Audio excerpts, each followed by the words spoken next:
Hi everyone, welcome to my channel, research channel, the Bruce Seasalt Research Channel. My name is Bruce Schwartz.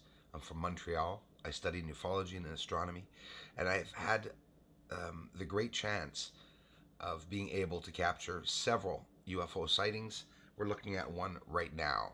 There's a stationary UFO on the bottom right here, and beside it we see the activity of the smaller lights either leaving the craft or interacting around the craft. There are the trees on the right where the UFO is stationary. Let's see it again now and zoom up only on those little lights that are beside the stationary UFO so you understand where we are. And I think it's beautiful to be able to see that the top light, that's what either comes out of the craft, and then you could see them split in two. Do we have the confirmation that it's actually the same lights beside it? Maybe not. But let's use our common sense. We see a large light disappear and two little lights appear. Hello? I'm pretty sure that it's a UFO, in the sky that are letting off maybe other UFOs in the sky. Let's look at it one more time. There it is, beautiful stationary UFO. I was enjoying the angles that this UFO had, watching the lights interacting around it. It's not perfectly circular. I was seeing a lot of square edges or even diamond-shaped edges. Let me explain. Remember the last diamond-shaped UFO I captured? Very similar to this one. Here we see the trees close by as it's stationary. Let's go see the one I captured the other day in comparison. But we have the same similarities, except for the size and closeness, obviously. This one is so close, I would never have been able to zoom up. It's just to say that I almost didn't get the whole object. But look at the way the shape in the center, diamond shapes, come up, right? Like the square or sort of diamond shape that we see. So there's lots of comparisons and a lot of characteristics that are different in some of the things we see in the sky. Look at this one. Look at the speed that this object is going by. It's very rare captures, and it seems that every time I capture something, it's a little bit different. We have some similarities reoccurring, but let's see it just really quickly again. It's just this really fast object that appeared in the sky while I was actually filming a slow-moving UFO. And, by chance, I was able to turn really quickly to see this object fly off at, very, very high speeds. Look at the explosions we see in deep space. Infrared cameras show us everything. You just need the patience. You have to be outside pointing. If I could point in every area of the sky, I would. Obviously, I can't. Here's some objects flailing to the moon. Obviously, I've been capturing a lot of objects hitting the moon.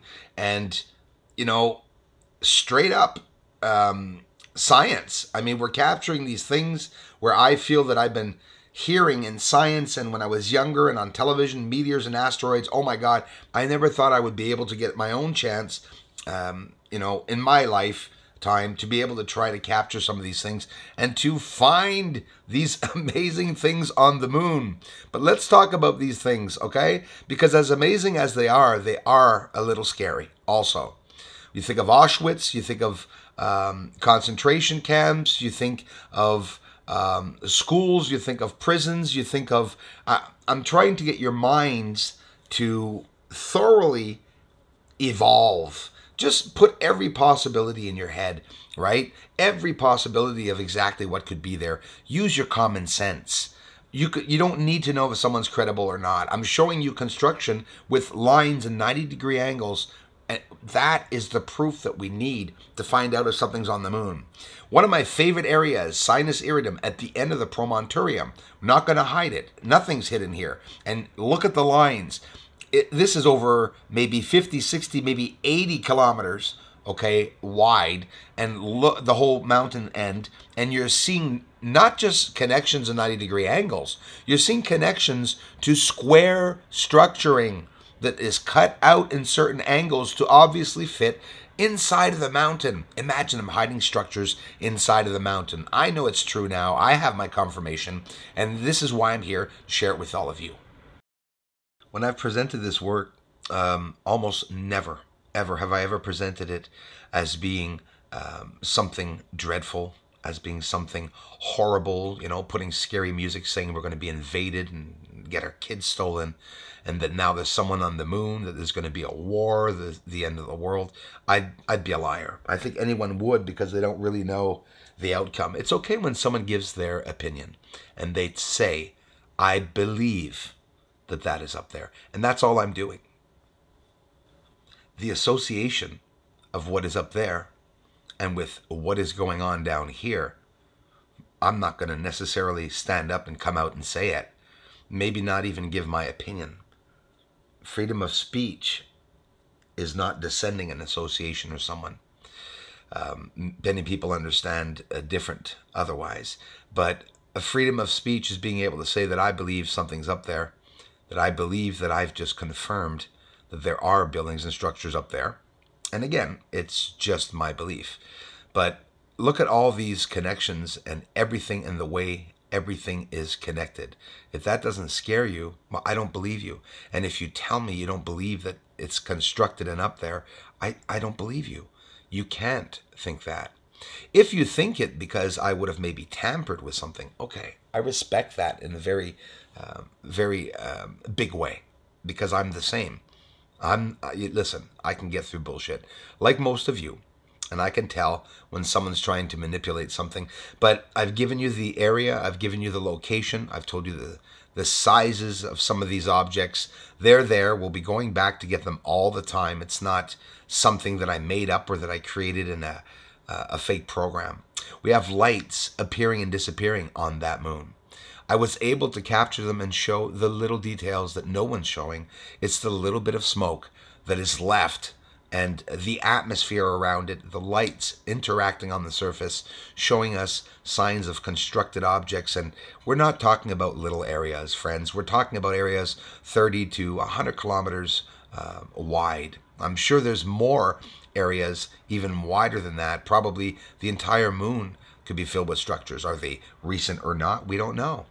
Copernicus crater here, we see UFOs coming out of the craters. I've showed several of these going-ons, right? So these findings. Bianchini with the patches that, I'm sorry, it looks like, again, just my belief, really does look like vegetation, because there's definitely something wrong if we're seeing blurs and patches across the entire moon beside constructed objects. Now, I'm looking for signs of vegetation. What do you want me to think I'm looking at?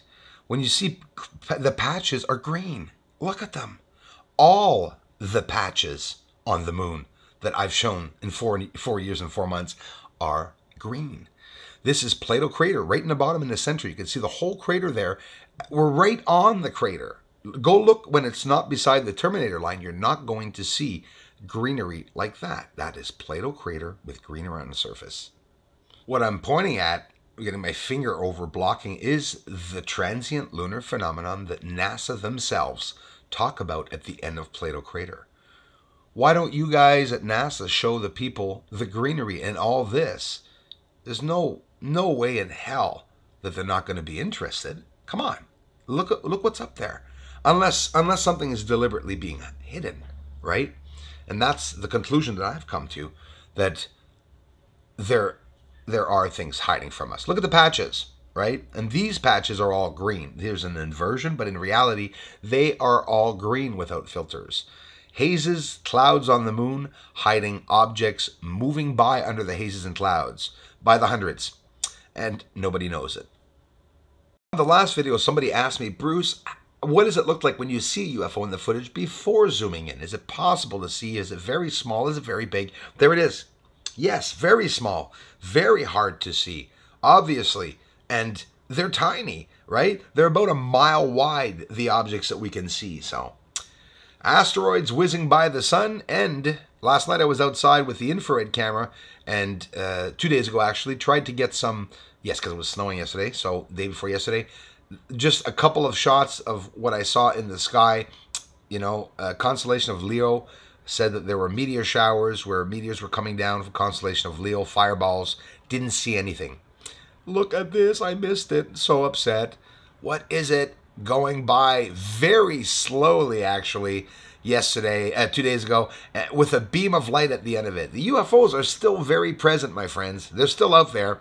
I just have to have the patience in sitting my ass outside for many hours, because you keep missing them. If you come in after an hour, or half an hour, or even 2 hours, you might miss it. Stay out 3 or 4 hours. You just might get an amazing, incredible finding. So many people go missing from Earth, and you wonder You know, could it be possible that they're being brought to the moon? These are all just theories. But we see enclosures, we see routes or lines that go and elevate, climbing up over the mountaintops to reach these areas that look constructed. There are no two ways about it. You know, I give you my belief. You guys and gals can think what you want.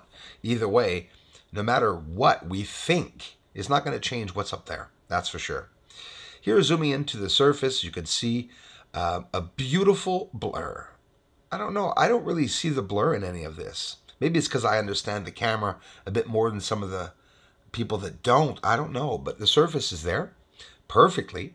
And you could differentiate the surface from the object. Because you see, if I was to show you this without bringing down the exposure and stuff, you hardly see anything. This is Aristarchus Crater, one of my favorite areas. There are explosions or lights going on and off, and they are even moving inside of Aristarchus Crater. Clean your screens, my friends, and I hope you're not watching this in the sun. My footage is basically the best time to view it is at night or in a dark room, or put a, close the blinds, because objects are hard to see.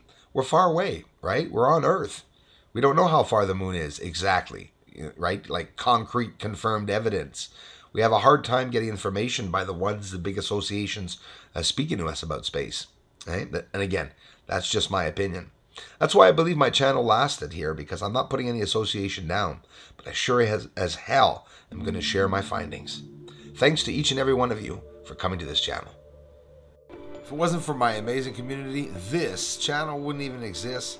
Thanks a whole bunch, everyone. I really appreciate it. Slow disclosure is in progress. More information will be coming, a lot more.